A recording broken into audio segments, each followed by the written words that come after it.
What's poppin', y'all? A little while back, Tyler the Creator was doing an interview with Rap Radar, and he decided to come at rap Twitter or kind of fans for a couple of reasons. Now, before some people say, oh man, you're coming out late with this.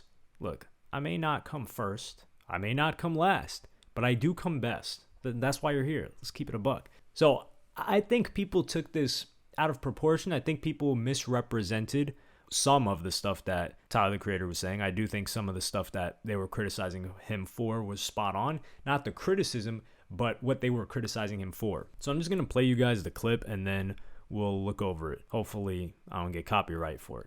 Where I agree with. Some people were saying, oh, ASAP, not ASAP. Dude, I keep saying ASAP Rocky when I think of Tyler the Creator. Man, that's just because I just finished a video with ASAP Rocky and he did a collab.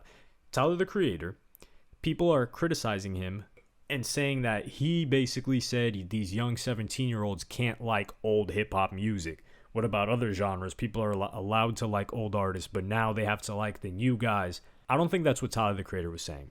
There is a subsection. For example, let's say somebody says Juice WRLD is the best rapper ever, because that's what Tyler the Creator wants to know. He's like, I want to know what your best is, not no objective list, what your best is. So if somebody comes to me and says, yo, Juice WRLD's the best rapper ever, I'm looking at him like he's a clown. I'm like, yo, what the hell is wrong with you? No, he's not. But that's because I'm probably older. They're probably 15, 16, maybe max 20 years, maybe max 19 years old if you think Juice WRLD is your favorite rapper. And obviously they're going to age every now and then, or the best rapper. And I think that's where it comes in. And no, I'm not going to stop clowning them because they're wrong, all right? This is old head mentality. It's creeping in. I've had it since I was like 13 years old.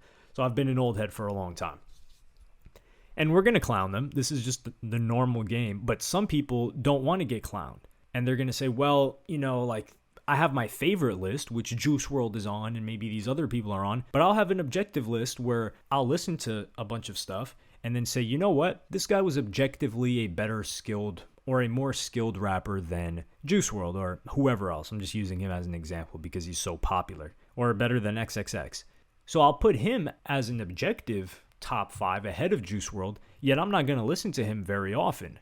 And this is where people kind of don't understand that disconnect. For example, Kendrick Lamar, objectively speaking, like if you ask me, Kendrick Lamar is not even in my top 20. And I rate that with how many people or how often I listen to how many people. Ye, constantly listening to him, even old stuff. Kendrick just didn't have that appeal for me, not throughout his whole career. Does that mean I think Kendrick Lamar is mid? No. Does that mean I think Kendrick Lamar is bad? Hell no. I think he's amazing, but it's just not for me all the time, or not as often as 20 other artists.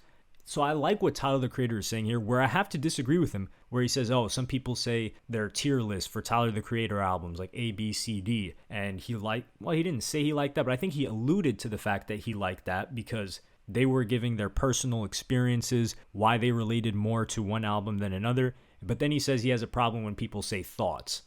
I don't think they're looking for validation as much as they are communicating on a forum. ASAP. I said ASAP again. Yo. Tyler the Creator, and I'm leaving that in there. I'm not cutting that out.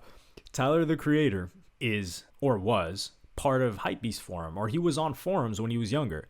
And what are forums more than just discussion boards where people are giving what they think sucks? Tyler the Creator was telling people what he thinks sucks.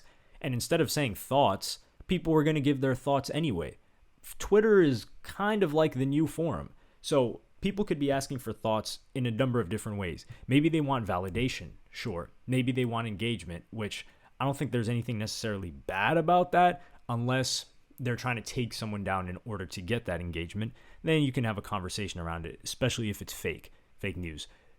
Or maybe they're trying to signal and get thoughts to other people that perhaps have the same list, which relates to what Tyler the Creator was saying, which they may also have similar experiences or similar, the way they perceive things in the world and how they grew up, which would make them more compatible and likely to become friends. Whether we like it or not, a lot of people are meeting friends or have online friends at the very least. So if they bonded over this, then he probably wouldn't have made a new friend off of a post that he had for a long time, and he would be able to talk to about other music, discover other musicians, had it not been for him sharing that tier list and asking for people's thoughts. So that's the positive thing that I think comes out of that.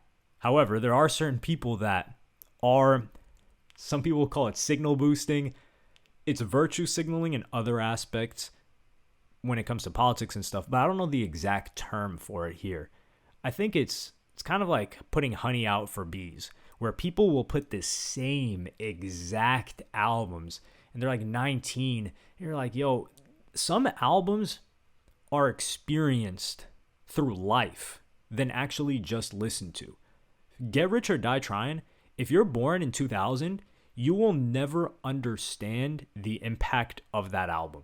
You can try to wrap your head around it. You can try to listen to it, and you can probably feel what 50 Cent was going through or putting out at the time. You can even research it historically. You can do all of these things, but if you were a baby or if you weren't even born yet, that album will never hit you the same way that even like a young kid, maybe 10 years old at the time, or a teenager or an adult who actually experienced that album, the impact, how people felt about it when it dropped, who was playing it, where it was playing, the energy surrounding it, the different cities, depending on how each one reacted to it. If you were in New York, all of those things, you can never have the same experience as someone who lived through it. And that's what I think about a lot of these 90s albums, especially a lot of these 80s albums. Like, for example, if I listened to NWA Straight Outta Compton, or NWA's first project, I'm listening to it like, okay, this is not amateur rap, but this is really, really, really old rap.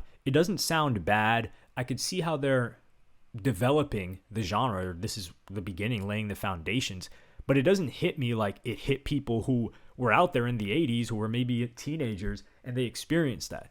If some albums are monumental, and it's kind of like when you learn about the Great Depression or whatever, or Django, right? Like, for example, a movie like Django, you learn about slavery, you never really experienced it, and you know it's bad, but then you see a movie and it gives a really, really, I wouldn't say accurate, but it gives a really emotionally charged experience where you're like, whoa, it was that bad. And it hits different than just reading it in a history book. But even that doesn't even compare to people that actually experienced it. And that's the same way with albums.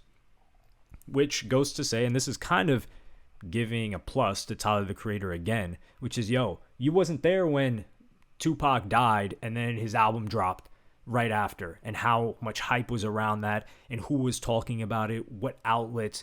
So you didn't get the full experience. So you saying that it's your top 5 isn't the same as an older person saying it's their top 5. And that's a take that I haven't seen anyone else give yet. And I think is a very, very important one when it comes to music as a whole. As for some of the other stuff, I like that Tyler the Creator is encouraging, or I wouldn't say I like that he's discouraging this stuff, because some people will listen to this and be like, damn, am I supposed to like this? But the truth is, there's always going to be a distribution. 5, 15, 80.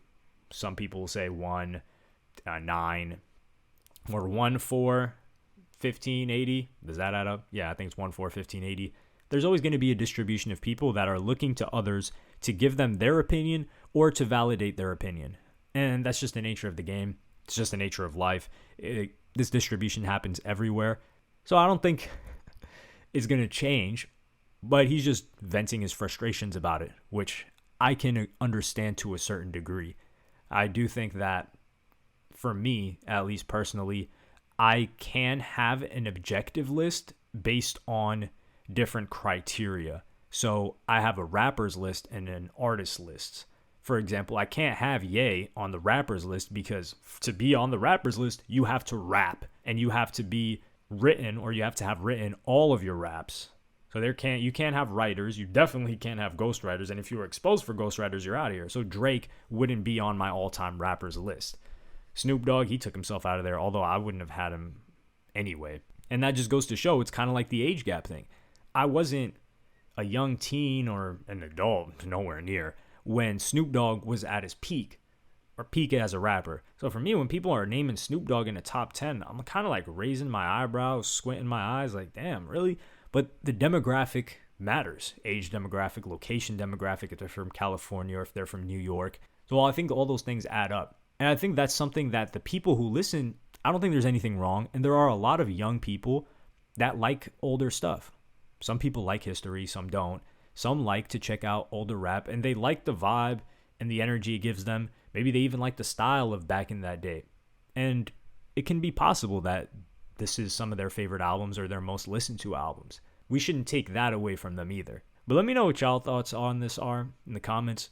Like and subscribe and hit the notification bell if you enjoyed. Follow me on Twitter and Instagram. Thank you for watching. Peace.